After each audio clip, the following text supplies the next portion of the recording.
So, okay guys, ito another day, another vlog tayo. So, ayan, Monday na naman mga sir, mga ma'am, tapos na ang long vacation natin. Eh, kala mo naman nag-vacation si Daddy Jepoy, eh, nag-grind lang ng nag-grind.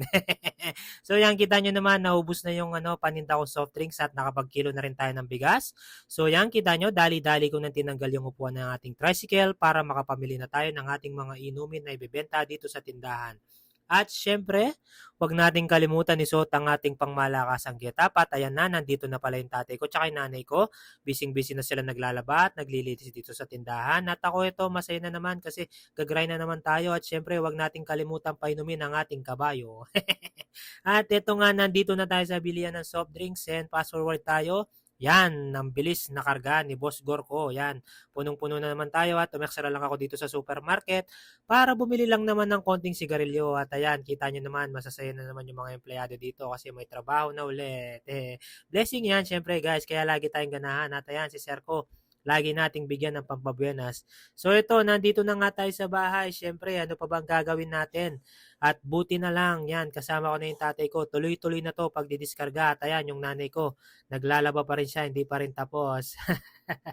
At ayan, tuloy-tuloy lang tayo mga kasari. Huwag po tayong susuko. Yan, ako, napaka-bless ko kasi yung nanay tatay ko masipag. Yan yata yung minana ko sa kanila kahit nung mga bata kami ay hindi naman kami ganun na kasilat sa buhay, proud pa rin kami kasi nga yan tulad nito magkakasama kami kahit papano, hindi ko pa naman ganong kaluwang-luwang, pero mas blessed na kesa sa nakaraan, siyempre. At eto nga yan, kita nyo naman, boom, yan, medyo marami na yung soft drinks natin, pero starting pa lang yan, ang dami pa nating bibilhin. So yan, yung mga pinamili ko pala kagabi, nandun pala sa kotse yan, nakalimutan ko kagabi yan, so ayusin na rin natin ngayon para medyo relax-relax na lang mamaya pag maglilista tayo, makita natin kung ano lahat yung mga kakulangan. At ayan, inayos ko na rin yung mga itlog, dinalagay dito sa chiller. And yan, kita nyo Daddy Jepo nyo, pawis na pawis pero okay lang. So yan, sabi ko sa nanay ko, magluto na lang siya ng sopas for lunch namin.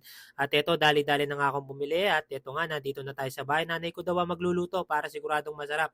At Daddy Jepo nyo, almusal muna yan, tinapay. So finger heart kayo sa akin. Marami pa to guys. Bye-bye!